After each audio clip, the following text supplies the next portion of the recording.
Welcome, everyone. Today is February 22nd, 2023. The Hospitality Law Seminar on Legal Challenges in the Quick Service Fast Casual Restaurant Industry, produced by HospitalityLawyer.com. We'd like to remind everyone that this is the first program in our 2023 virtual seminar series. Our next one will be Labor and Employment Challenges in the Hotel and Restaurant Industries in June. After that, we'll host Risk Management and Loss Prevention Challenges in the Hotel and Restaurant Industries in August. And then we'll wind up the year with Legal Challenges in the Contract Food Service Management Industry in November. We try to produce them once a quarter, and that's our plan for this year. I would also like to take this opportunity to remind you that we will be hosting our 2023 Hospitality Law Conferences in Houston, May 9th and 10th, and the Hospitality Law Conference in Washington, D.C. at the Army-Navy Country Club in Arlington, Virginia on October 18th. A special thanks to our supporters of our virtual series as well as our conferences: Global Guardian, the Denny Law Group, Gray Robinson, Fisher Phillips. Thank you all. We could not produce these programs without your support. And for our attendees, please be mindful of that when you are seeking legal guidance for the challenges that you encounter and/or your transactions. So let's kick it off this morning. We're going to start out with legal challenges for quick service and fast casual restaurants selling and serving alcohol, presented by Alexis Mason. Alexis is a senior associate at Gray Robinson in their Miami, Florida office. Gray Robinson is a national law firm. They're based primarily in Florida, but they have a national presence, and they have an extraordinary practice in the food and beverage space. Alexis is part of that team. She brings to the team a corporate mergers and acquisitions background, her alcohol beverage specialty, and previously she worked in-house for a global hospitality company. She brings a wealth of experience to the program. We're fortunate to have her. Welcome, Alexis. Thank you, Stephen, for that introduction, and thank you for having me today. So I'm going to speak to alcohol-specific considerations in the restaurant space. In order to understand these risks and to understand how alcohol is regulated today, it's important to have an understanding of the history of alcohol regulation. Admittedly, this topic in and of itself could be a multi-hour presentation, so I'm going to do my best to boil it down to 4 quick bullet points for you, but I will be leaving out a lot of nuance here. So alcohol has always been and remains one of the most controversial and heavily regulated products in the country. During the 19th century, overconsumption of alcohol was blamed for a lot of the issues we were facing in the US. People were considering it as the cause for, poor performance at work, marital issues, spousal abuse, political corruption, the list goes on. There were many factors that led to that overconsumption, but among them, one of the predominant factors was a power imbalance that existed between the suppliers of alcohol beverage products, so our manufacturers, and the retailers who were selling those products to retailers. An example of this power imbalance is, a manufacturer would come to a retailer and say, okay, retailer, as a condition to carrying my product at all, you have to sell a certain amount of it on a monthly basis. The retailer then had to really move that product and push it onto consumers, and consumers were, of course, in turn consuming excessively. So in comes Prohibition and the passing of the 18th Amendment in 1919. As a result of Prohibition, alcohol sales, production, transportation were all outlawed. As we all have seen in one way or the other in history, when things are outlawed, they don't necessarily go away. So Prohibition is considered a failed experiment by many. What we found during that time was that alcohol was continuously sold by bootleggers, as you may have heard, and other individuals involved in criminal enterprises. And as we also know, the tax revenue was lost. So Prohibition was very controversial and eventually was repealed with the passing of the 21st Amendment in 1933. Coming out of Prohibition, governments on both the federal and subsequently state level wanted to make sure we had a better system in place. Next slide, please, Marilyn. So what we now have is this 3-tier system that's depicted on the right side of the screen here. What we've done is really inserted the distributor wholesaler tier between our suppliers at the top of the system and our retailers at the bottom of the system. Subsequent to prohibition, we also have a lot of rules about what's in alcohol product. As you can imagine, what was being distributed during the prohibition era was not necessarily quality product. We also have rules about who can be involved in this industry, maintaining close regulation and managing, the inner tier business dealings. So for purposes of this presentation, we're really focusing on the bottom tier, the retail tier. So you might think, why is this relevant to me? This really becomes relevant when a quick service and fast casual restaurant decides that it wants to have alcohol servings on its property. So Marilyn, next slide, please. Once it does so, you're going to ask yourself the threshold question: does that service of alcohol constitute a sale? In which case you would need an alcohol license under the laws of the state that you're operating in. So taking a step back before we go any further, it's important to note that alcohol rules vary by state. Alcohol is regulated on the federal level, but when it comes to retail, we really focus on state regulation. And so depending on the state you're in, you should certainly consult an attorney that can give you guidance on what those rules are going to look like. What constitutes a sale in a state varies by state law. So in the state of Florida, for example, which is where I'm located, as Stephen mentioned, there is a requirement for there to be consideration or a payment for the alcohol in order for it to constitute a sale. In a state such as Illinois, giving away alcohol, irrespective of whether there's consideration or a payment, is sufficient to constitute a sale and require a license. So these are nuanced considerations you have to think through if you're going to offer alcohol on your premises. You might think, oh, it's free, I don't need a license, but depending on the state's rules and regulations, you might in fact need one. Next slide, please. What type of alcohol license do you need? So as I mentioned previously, in this case, you're going to be located in the retail tier. There are various types of retail licenses. If we boil them down to two big categories, we have on-premise licenses, so those that allow consumption on the premise, and off-premise licenses, those that allow consumption off the premise. In this case, we're in the on-premise space. All states have various different types of licenses. The one that you should apply for is really going to depend on the operations on your property as well as physical aspects of your property. Some licenses require minimum seating requirements on the property. If it's a restaurant type license, the license may require you to have more revenue from food than alcohol. You might have square footage requirements and limitations on the type of alcohol you can sell under that license. One final consideration that we like to flag for clients at the outset is pricing considerations. Generally speaking, beer and wine type licenses might be less expensive than full liquor licenses. We've seen clients get creative lately with creating a faux cocktail that mimics a cocktail that might be made with distilled spirits, but using a malt beverage or wine base if the client has only obtained that type of license. In this space in particular, where people are dining more rapidly, leaving the property, I would say beer and wine license types tend to be more common because the majority of the revenue for these restaurants comes from food sale. Next slide, please. So additional considerations if you want to obtain an alcohol beverage license, local regulations and ordinances are going to apply. Localities have many rules that prohibit alcohol sales in certain areas. Districts and zoning rules are going to be very important for you. There are also districts that are called dry counties. And so that might mean that wherever your restaurant is located, if it's in a dry county, consumption and sale of alcohol is prohibited. So needless to say, you should not obtain a license. There are other local limitations that might apply with respect to days and hours of sale. So this third bullet point here, one thing worth noting, I mentioned previously that during the Prohibition era, we had a lot of criminal activity in the alcohol space, and we pretty much had the bad actors making and distributing alcohol. So as a result, there are a lot of disclosure requirements in the alcohol beverage process that will look into potentially background checks, fingerprint requirements, and any other disclosure that will give guidance on whether you have any criminal history past.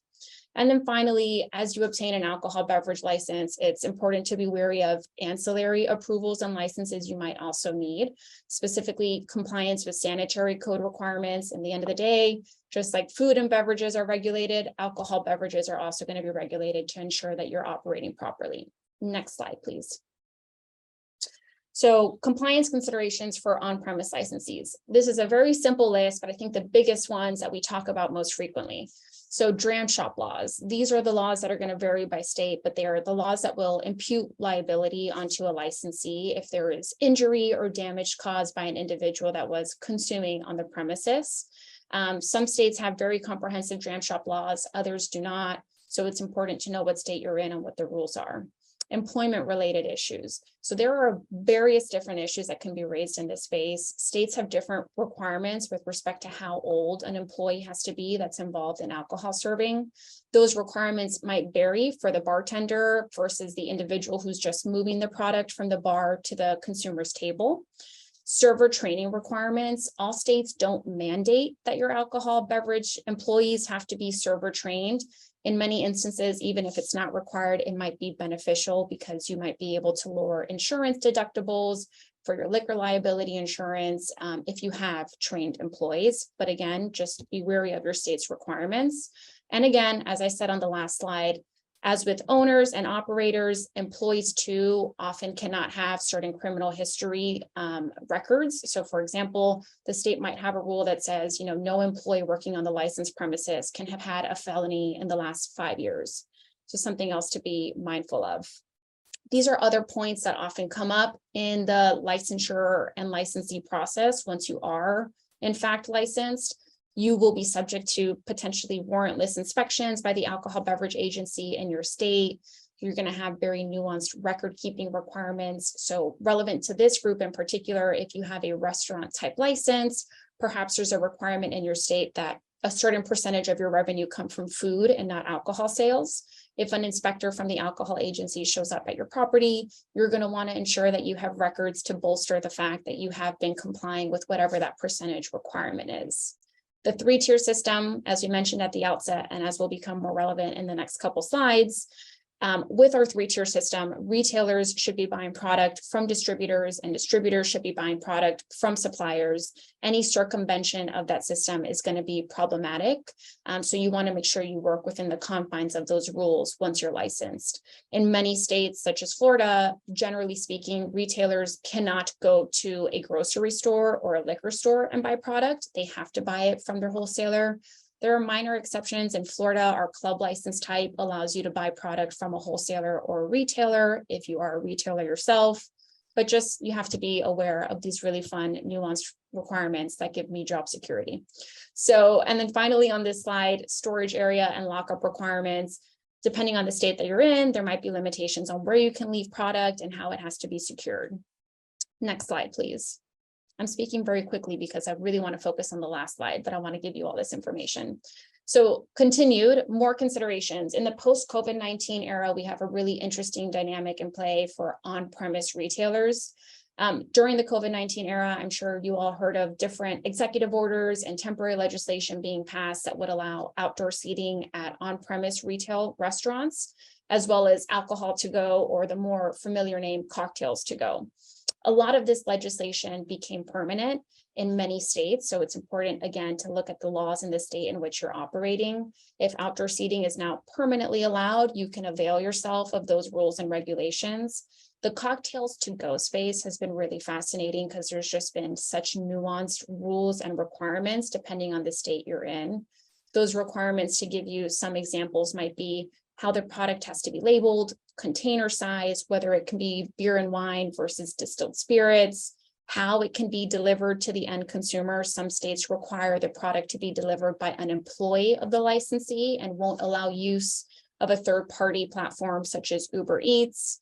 Another interesting question in this space is how identification requirements are going to be managed depending on what those are in the state in which you're operating.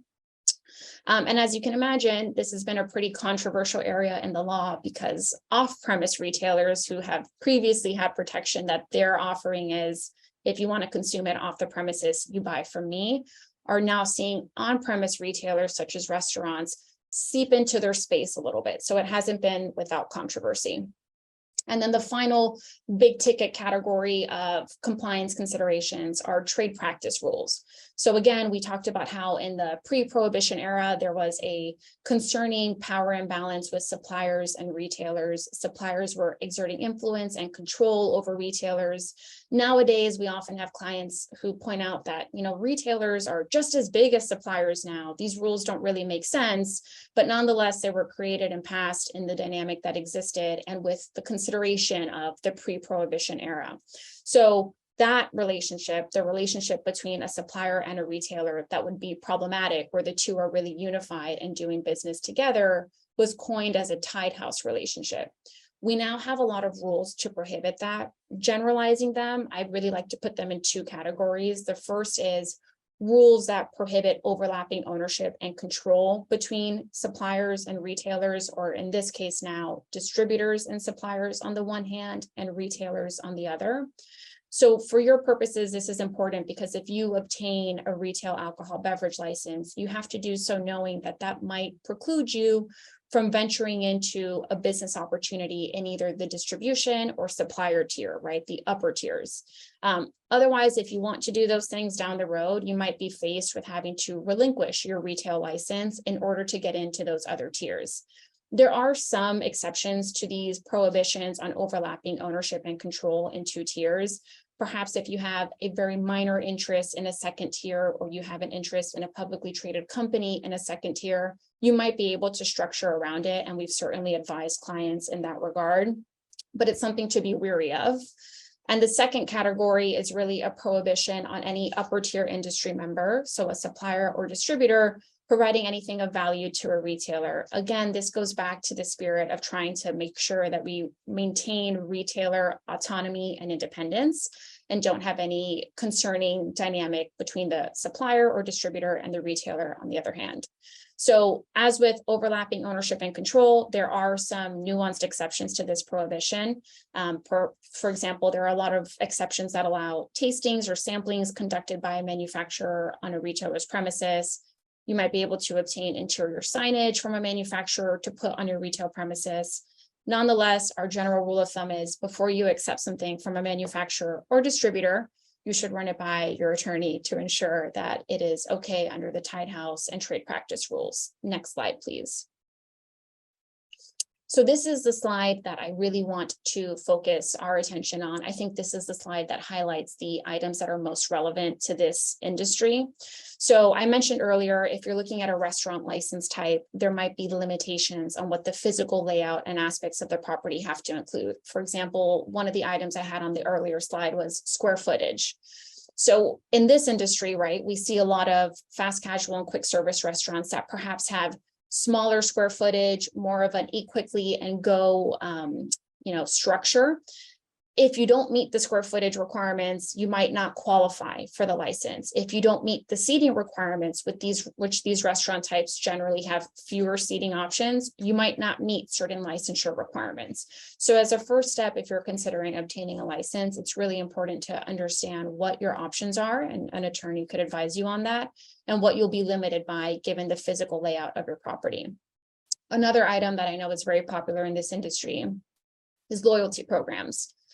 These work in the land of non-alcoholic beverage and food programs, but once you introduce alcohol, it becomes a little bit more complicated. A lot of states have rules that prohibit accruing or redeeming loyalty points for alcohol sales. So it's just something to consider if you want to include your alcohol offering in your loyalty program. Happy hour, many states have rules that prohibit happy hour or limit the circumstances in which it can be provided. Refill containers, similarly, we've seen a lot of quick service and fast casual restaurants that might have that big machine you walk up to and you can refill your Coke on your own. That's going to be treated differently in the alcohol space. Some states will prohibit refill containers. Other states will regulate how that's done, whether an employee has to be the one to refill that refillable container. Different things that you'll have to consider. Pre-mixed drinks, there are again lots of rules and regulations on this that vary by state. Some states might have, an expiration requirement. It can only be labeled a certain way and things of that nature. And then most important, Stephen, are you trying to speak? I see you off mute. No, I was just getting ready. You're doing great. Keep going. I'm trying to be quick. I know I was ambitious with my slides. You're doing fine. Take your time. Okay. And then finally, the one that I personally find most interesting at this time is artificial intelligence. We are obviously seeing AI's influence across all industries right now globally. In this space where the model is quick service and fast, we see AI infiltrating a lot quicker than in other restaurants. So we see, or I've seen so far, really two different models. The first is automated ordering systems. I picture in this category kiosks, right? You walk up, you order on your kiosk, and you might want to order an alcohol beverage there. Depending on the state rule, if identifications have to be checked in order to sell alcoholic beverages, the question becomes, how do we check that when the kiosk is being used, right? Does a human have to be there to then check that ID and make sure that you are 21 years or older, or whatever it might be, or is perhaps facial recognition technology sufficient? We've had a few clients raise that as something they're trying to roll out, and it's not clear in many states. There hasn't been legislation or case law passed that clarifies whether that will work for meeting any requirements under the law. And the second category we've seen a lot of is, I call it here, self-serve equipment. What I'm really thinking about in this instance is robotics, right? So a robot that might be placed on a licensed premises that the consumer can walk up to or can on their phone through an app say, I would like a vodka soda. And the robot comes over, pours that vodka soda, and you grab it off the robot's platform. We're seeing this kind of ingenuity come up in these restaurant spaces, particularly where we're trying to lower costs with employees and overhead. And it's been fascinating to see how much that implicates in the alcohol rules. Generally, premises are licensed, so the manufacturer of that robot might sell that robot to the licensee. The licensee then places a robot on its premises. If there are training requirements, how do you comply with that with the robot? How do you ID people? Again, how does that robot detect if the person it is selling that beverage to is intoxicated and is allowed to be served another beverage under the eyes of the law in the state? So it's just a very interesting topic that is evolving. And of course, how do we allocate liability if the robot overserves someone? The licensee is technically the premise, right? The person who operates the premise, but the robot was made by someone else. So this is a really interesting space that we're seeing take off. And then just one other big picture item I want to mention briefly that Stephen raised when I was speaking with him before this call. We're seeing a general trend of non-alcohol industry members, brands that have historically made beverages, but not including alcohol in them, move into the alcohol space. So creating seltzer products and partnering up with alcohol industry members. And so we've found a lot of restaurants have previously accepted benefits from these parties that were historically not in the alcohol space, perhaps, free merchandise, free giveaway basket for consumers. And while those parties were previously not in the alcohol space, and so that was permissible, as they start to move into the alcohol industry, you're now going to be bound by those trade practice rules that might influence or prohibit you from accepting some of those offerings that you were previously getting from those beverage manufacturers. So I'm going to pause there. I've said a lot of words. Stephen, I'll kick it back to you. Wow, that was terrific. The first thing I want to say is that has to be the best tied house explanation I've ever heard. And I've heard a lot of tied house explanations. So thank you for that very much. I have a quick question on your last topic on those like hard sodas and seltzers and things. So if I'm in this space and you've set it out very well, and I'm selling food and I want to serve some alcohol and I get my liquor license, but then I want to sell some of these hard seltzers or sodas. Do I typically, I know it's hard to know state to state, but is it typically, do I need a separate retail license off premise as well as, because some of those drinks can be taken off premise, right? So how do you know which license you need, or do you need both? Yeah, so that's a great question, Stephen. The first thing we always do when we advise clients on that question is we try to figure out how the specific seltzer product is categorized under the eyes of the law. Is it a distilled spirits product? Is it a malt beverage based product? And depending on the license type you already have, perhaps the seltzer product is in and of itself covered if it's a malt based seltzer product. And then whether or not it can be sold to go off the premises is going to implicate those alcohol to go, cocktails to go rules that we're seeing now, right? Some of those rules require the product to actually be in the manufacturer's sealed can, in which case you would think, okay, great, that works for me. But you nailed it on the head when you said it's a state by state question, and you really just have to look at each state to figure it out. Yeah, I assume that's what it is, but I think is going to be interesting. And again, that's job security for you. I think that's great. Okay, my last question, and I'm putting you on the spot here, but I always find that people are terribly confused, Alexis, between a sampling and a tasting. Can you delineate those for the audience? Yeah, so I recently just did a really fun 50-state survey on this. So tastings, generally speaking, you're picturing an opening of a product and pouring of it. So you're tasting a small poured out product versus sampling. We're typically talking about sealed products. And so for the most part, you usually see mini bottles of something that's being handed out in a sealed container to sample. Also, sampling can be used in the context of perhaps a retailer has never carried a product before, and so a distributor will allow them to take a full-size sample of the product to test, and then they can order more. So it depends on the state, Stephen. Sometimes the terms get kind of funky, but I would say generally in the context of sampling, we're talking about giving something sealed, and in the context of tasting, we're talking about pouring something out to taste. That's terrific. I wish we had more time, and we'll definitely have you back. Such great information and a great way to start us off. Ladies and gentlemen, I want to emphasize to you that Gray Robinson has exceptional experience in mergers and acquisitions. They do all the other things, licenses, policy, as you heard from Alexis.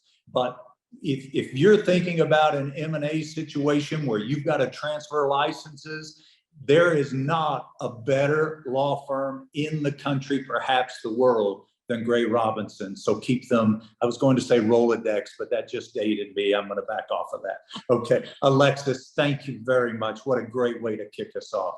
My pleasure. Thank you.